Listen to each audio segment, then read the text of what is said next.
Quadern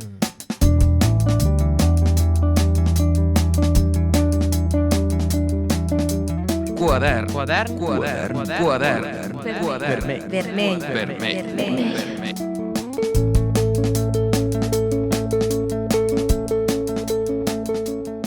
Bona vesprada, benvinguts un dia més al programa Quadern Vermell. Avui parlarem de la influència d'Ovidi Montllor en artistes contemporanis, aprofitant que enguany es celebra el 20è aniversari de la seva mort. El treball del gran Ovidi va trencar fronteres. Un clar exemple és el nostre convidat Ognjen Momcilovic, un actor polifacètic nascut a Sarajevo, que en conèixer les obres d'Ovidi va quedar marcat. Des d'aleshores s'ha dedicat a reinterpretar les obres del nostre polifacètic artista, i en aquest moment està promocionant l'obra a la vida.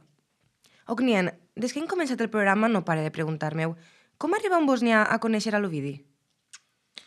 Bé, vaig arribar a València amb 6 anys, a Ontinyent concretament.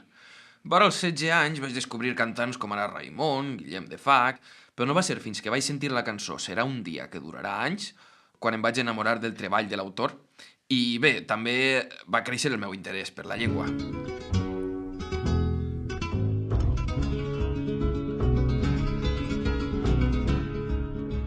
Serà blava i tranquil·la la mar, serà verda i espessa la vall, serà gran i dolça la muntanya, serà un dia que durarà anys. Gent de mar, de valls i de muntanyes... Acabem d'escoltar un fragment de Serà un dia que durarà anys de l'àlbum de Manars i Garrotades, una cançó molt potent que representa un Ovidi punyent i revolucionari, coherent i molt clar. Quin seria el tret característic que destacaries d'ell? La seva veu, sense cap dubte. La forma de modular les paraules, per a mi va ser el millor mestre que vaig tindre a l'hora d'aprendre la llengua. La dicció, eixa veu, una espècie de Frank Sinatra a la valenciana. A banda, les seues lletres reivindicatives són encara molt actuals. Reivindicacions sempre lligades a la llengua en la que cantava, la catalana, llengua que durant la transició va patir per culpa d'aquells que negaven la seva unitat. Esta situació em recordava un poc al meu serbo-croat, que per la guerra i per qüestions polítiques es va dividir en 3 llengües, salvant distàncies. Motiu pel qual defensa la unitat enfront a la confrontació i com ell lluita per l'ús i normalització de la llengua. Sí, el símil que poses en comú té molta coherència. Les guerres obrin ferides molt difícils de sanar, i ja ho dia ell a la seva cançó Dos anònims. Efectivament, quan remarcava allò de «Maleïdes les guerres i aquell qui les va fer». Sempre de cara al vent. Maleïdes les guerres i aquell qui les va fer.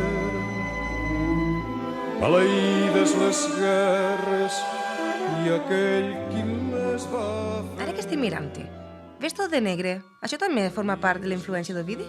Sí, com sabeu, ell sempre vestia de negre, per a gesticular amb més projecció. Una exaltació que també he pres jo quan puja als escenaris. I bé, esta vesprada tinc actuació. La setmana que ve estrenes Obre el coll. Sí, on finalment s'ha fet justícia. I ara el carrer on va néixer té el seu nom, així com un monument fet pel seu company Toni Miró. Un pardal m'ha xiulat que estàs treballant en un recital internacional, no? Bé, m'heu pillat. Ja que estem fent un programa d'homenatge, es podries fer una primícia. Vinga, va, ho faré. Són cançons i poemes traduïts al meu idioma matern. Si vos sembla, interpretaré un fragment de Perquè vull. Vinga, va. Живели smo v prekrasnom svijetu, zato što želim, jer želim živjeti. Kasnije smo razgovarali, zato što želim, jer želim govoriti. Letjeli smo ko svijeta, zato što želim, jer želim letjeti. Osjećali smo novi svijet, zato što želim, jer ja ne volim ovaj. De segur que Ovidi, com a obrer de la paraula, li hagués encantat escoltar aquesta interpretació. Desitgem molta sort i gràcies per haver estat amb nosaltres. Moltes gràcies.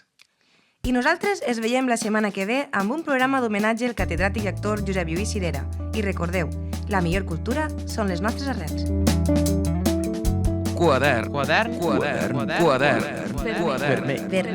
vermell.